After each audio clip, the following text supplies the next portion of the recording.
Hi students, welcome to my channel, English with Miss Pineapple. My name is Cristina, and in today's video, we're going to be talking all about phrasal verbs. What are they? How do we use them? The different types of phrasal verbs. I hope that you like it, and yes, let's get started.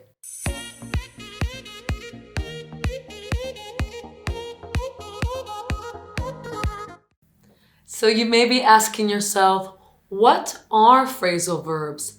A phrasal verb is a combination of two or three words usually used in informal speech to avoid the use of more formal terms.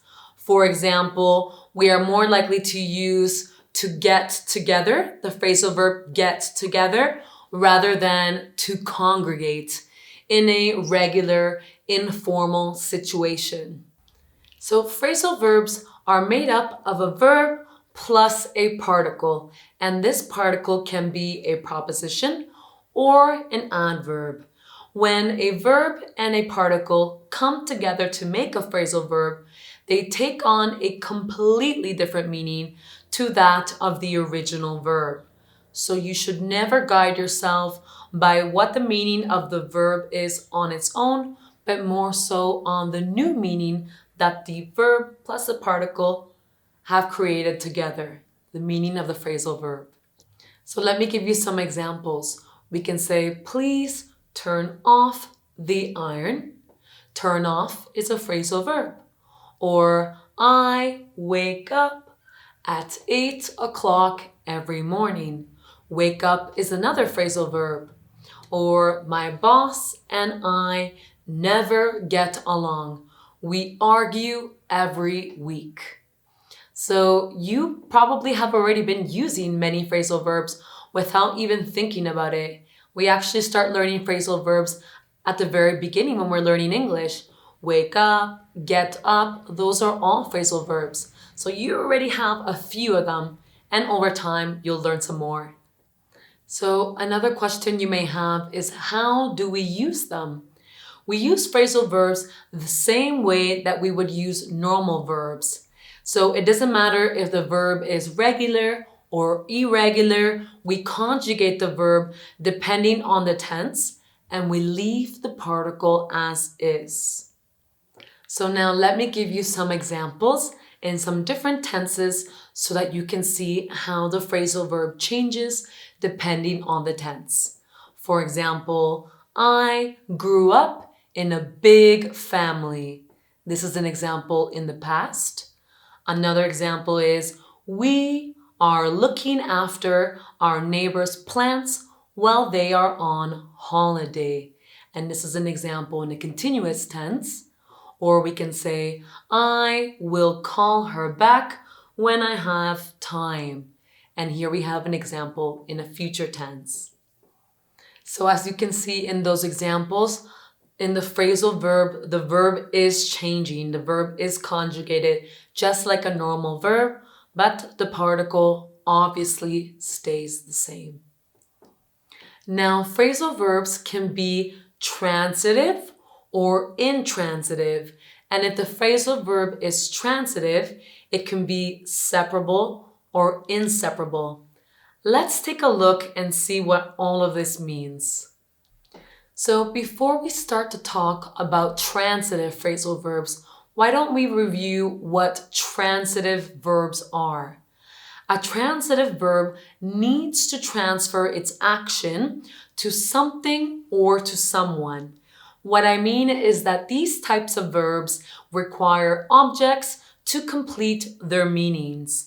Otherwise, the sentence is incomplete or doesn't make sense.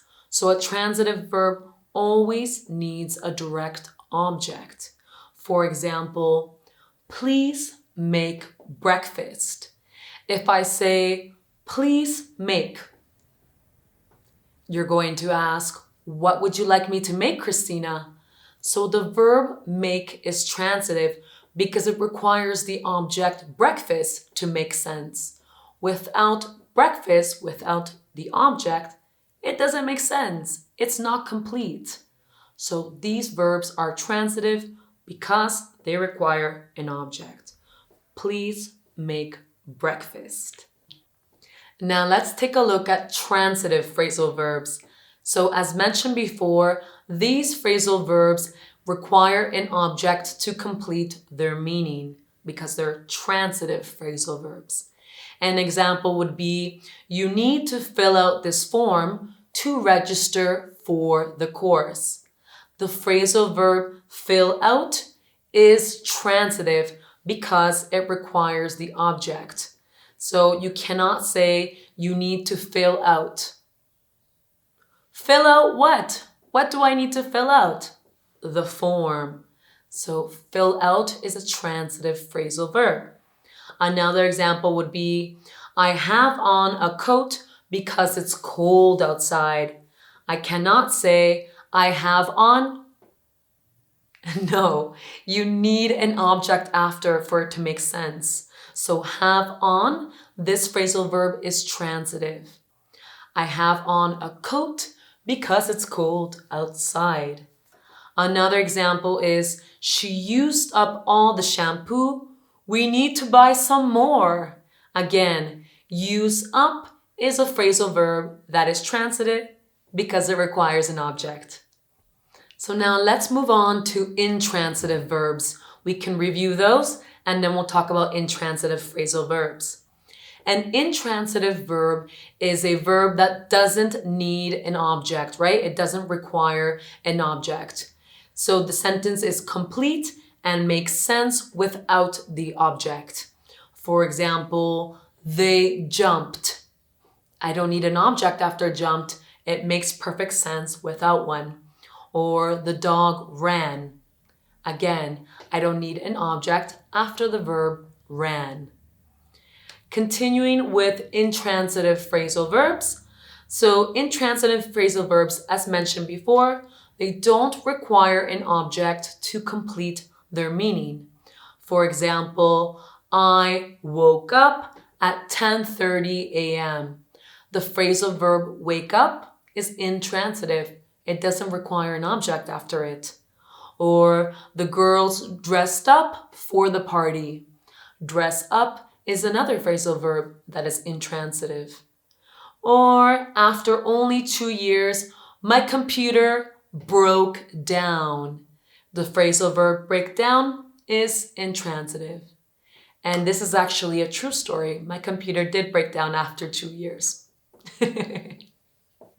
Now, there are some phrasal verbs that are both transitive and intransitive, and depending on the context or the meaning of the phrasal verb, you would follow it with an object or not. For example, the phrasal verb take off. Now, this phrasal verb has more than one meaning, and depending on which definition you use or which definition you're referring to, it can be transitive or intransitive. For example, when the phrasal verb means to remove something, take off, to remove something, like to remove your coat.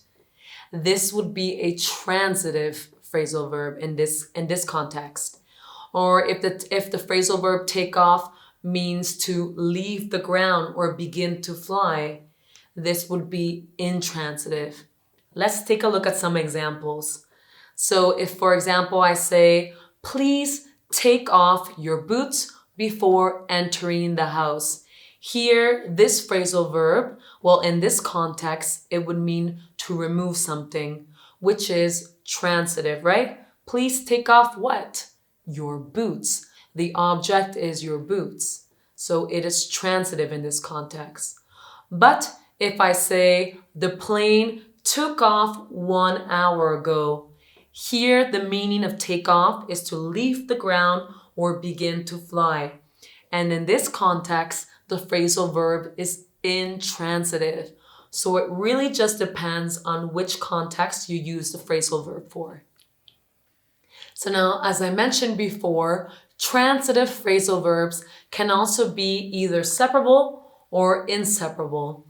And what this means is if the phrasal verb is separable, then I can separate the verb and the particle and insert the object into the middle of it. For example, the phrasal verb take back. We can say, I need to take back the dress I lent you. Or, I need to take the dress back before the store closes. Or, I need to take it back before the store closes. So either way is correct. You can use the phrasal verb together, or you can separate it and put the object into the middle of it. Another example would be, please turn off the TV. I can say like this, or I can say, please turn the TV off.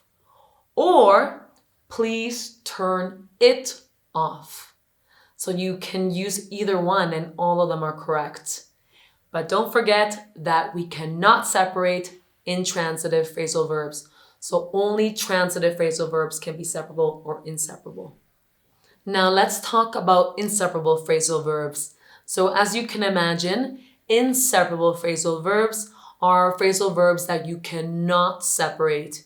You cannot separate the verb and the particle to insert an object into the middle of them. And an example would be, she looked after the neighbor's children while they were away. You would never say, she looked the neighbor's children after while they were away.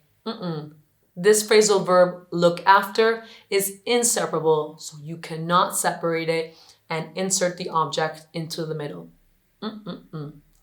Let me give you some more examples of inseparable phrasal verbs. So we can also say, I ran into an old classmate yesterday. Run into is this inseparable phrasal verb. Another example would be, I am looking forward to the party next weekend. Looking forward to or look forward to is another inseparable phrasal verb. Or we can say, she takes after her mother. Take after is another inseparable phrasal verb. So now you may be asking yourself, but how do I know if a phrasal verb is transitive or intransitive or separable or inseparable? Unfortunately, there are no rules for you to study to help you know whether it's one or the other. You just have to memorize them. So every time, what I suggest is every time you learn a new phrasal verb is maybe you can keep a phrasal verb notebook. I always tell my students, keep a phrasal verb notebook, and in this notebook you can write down your phrasal verbs, what they mean, some example sentences. You can write down whether they're transitive or intransitive, separable or inseparable, and then you can review this information every single week until it sticks in your mind. But really, that's the best way to go about it. And as you read more books and you continue learning English, your phrasal verb vocabulary will expand. But I can't give you any magic tricks or rules because there aren't any. You just have to study. And you've made it to the end of the video. Congratulations. Now you know what phrasal verbs are. You know how to use them, the different types of phrasal verbs. So I'm hoping at least that you might have learned something new today and that you feel a little bit more confident when it comes to using phrasal verbs. Thank you for watching all the way to the end. I'm so grateful and happy to have you guys here. And I appreciate all your love and your comments. Thank you. And for all the new subscribers, don't forget to like and turn on notifications. If you haven't subscribed, please subscribe for new future videos. Thank you, everybody. Mwah! See you next time.